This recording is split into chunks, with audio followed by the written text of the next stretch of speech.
चातुर्वर्णं मया सृष्टं गुणकर्मविभागशः तस्य कर्तारमपि मां विद्या कर्तारमव्ययम्। প্রকৃতির তিনটি গুণ এবং কর্ম অনুসারে আমি মানব সমাজের চারটি বর্ণবিভাগ সৃষ্টি করেছি। আমি এই প্রথার স্রষ্টা হলেও আমাকে অকর্তা এবং অব্যয়ী বলে জানবে। তো এই যে বর্ণাশ্রম সিস্টেম, এটা ভগবান সৃষ্টি করেছেন। এবং এই বর্ণাশ্রম সিস্টেমটা অনেকে মনে করে এটা হচ্ছে জাতি প্রথা। জাতি প্রথার সাথে বর্ণাশ্রম সিস্টেমের আকাশ পাতাল ডিফারেন্স রয়েছে। প্রথমেই ভগবান কি বলছেন, চাতুর্বর্ণ মায়া সিস্টেম গুণ কর্ম বিভাগস।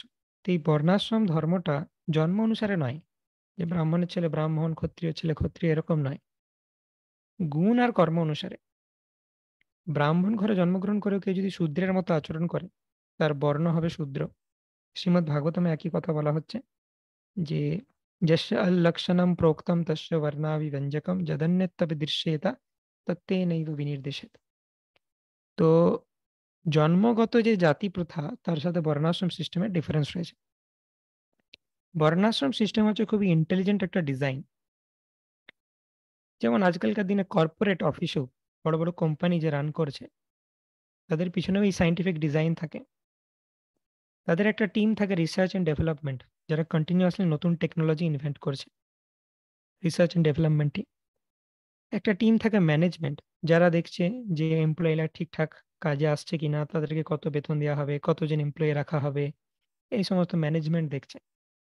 কেউ যদি কোনো চিটিং করেছে, তাকে কি শাস্তি দেওয়া হবে, এগুলো ম্যানেজমেন্ট দেখে। তাহলে একটা রিসার্চ অ্যান্ড ডেভেলপমেন্ট টিম, একটা ম্যানেজমেন্ট টিম।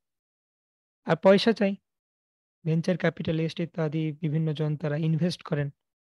তো সেই জন্য ফাইন্যান্সের একটা ডিপার্টমেন্ট রয়েছে। ঠিক আছে, তো ফাইন্যান্স ডিপার্টমেন্ট আর সব ডিপার্টমেন্ট হলো রিসার্চ অ্যান্ড ডেভেলপমেন্ট, উন্নত টেকনোলজি দিয়ে দিল, এবং ম্যানেজমেন্টও ঠিক আছে, পয়সাও আছে, কিন্তু কাজটা কি করবে? সেই কাজ করার জন্য তো লোক দরকার। তো কিছু লেবারের ক্লাসও থাকে কোম্পানিতে, যারা অ্যাকচুয়ালি গ্রাউন্ড লেভেলে সেই কাজটা করবে। তো এই চারটের মধ্যে যেখানে একটা যদি মিসিং হয়, তাহলে কোম্পানি কিন্তু চলতে পারে না। রিসার্চ অ্যান্ড ডেভেলপমেন্ট না থাকলে নতুন কোনো টেকনোলজি ইনভেন্ট হবে না, অন্য কোম্পানির রেখে বিট করে চলে যাবে। ম্যানেজমেন্ট যদি না থাকে, পুরোটাই বিশৃঙ্খলা সৃষ্টি হয়ে যাবে। পয়সা যদি না থাকে, তাহলে কোম্পানি চলবে না। কাজ করার লোক যদি না থাকে, সব থেকেও কিছুই নাই। এটা একটা ইন্টেলিজেন্ট ডিসিশন, যেটা বর্তমান দিনেও অ্যাডাপ্ট করা হয়।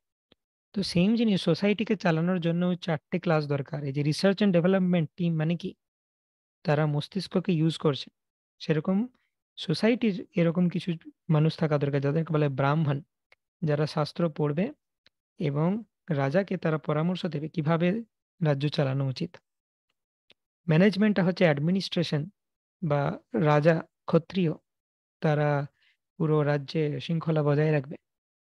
এবং তারপর ফাইন্যান্স টিম হচ্ছে বৈশ্য, যারা বাণিজ্য, কৃষি, গোরক্ষা এগুলোর মাধ্যমে সমৃদ্ধির বিকাশ করবে। হ্যাঁ, আর্থিক সমৃদ্ধি সৃষ্টি করবে তারা। আর বেস লেভেলে এক্সিকিউট করার জন্য লেবারের ক্লাস দরকার, তাদেরকে বলে শূদ্র। এই চারটেই দরকার, এমন নয় যে ব্রাহ্মণ ইজ মোর ইম্পর্টেন্ট দ্যান শূদ্র। ব্রাহ্মণ থাক, সবাই যদি ব্রাহ্মণ হয়ে যায়, তাহলে সোসাইটি কোলাপস করে যাবে।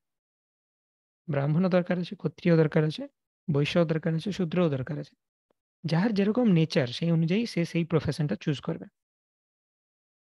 কেউ কেউ এরকম থাকে যে, আমাকে ভাই বেশি মাথা লাগাতে বলিস না, কি করতে হবে বল, আমি সেই কাজটি করে দেবো।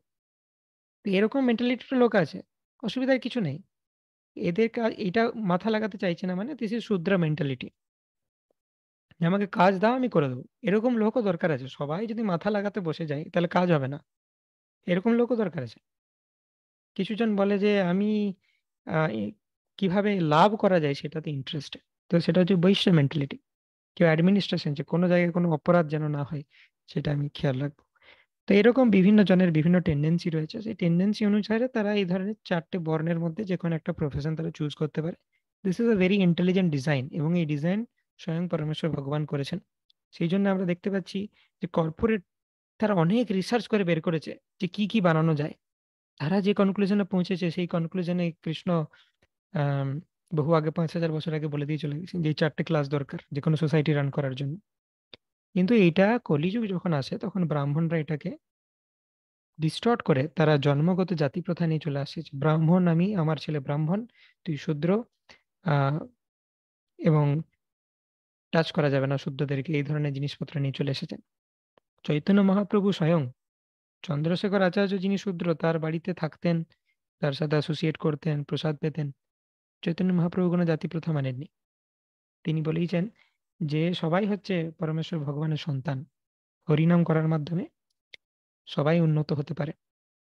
এবং ইসকন চৈতন্য মহাপ্রভুর সেই যে ফিলসফি, সেটাকেই এগিয়ে নিয়ে চলেছে। সেজন্য ইসকনে আমরা দেখতে পাই যে কেউ যদি কোয়ালিফাইড হয়, সে ব্রাহ্মণ ইনিশিয়েশন নিতে পারে। ঠিক আছে? তো এইভাবে আমরা দেখতে পাচ্ছি যে পরমেশ্বর ভগবান এটা সৃষ্টি করেছেন, এবং পরমেশ্বর ভগবান এটা সৃষ্টি করলেও তিনি কিন্তু বর্ণাশ্রম সিস্টেমের মধ্যে পড়েন না। এটা হচ্ছে মানুষদের জন্য। ভগবান এই সমস্ত কিছুর ঊর্ধ্বে।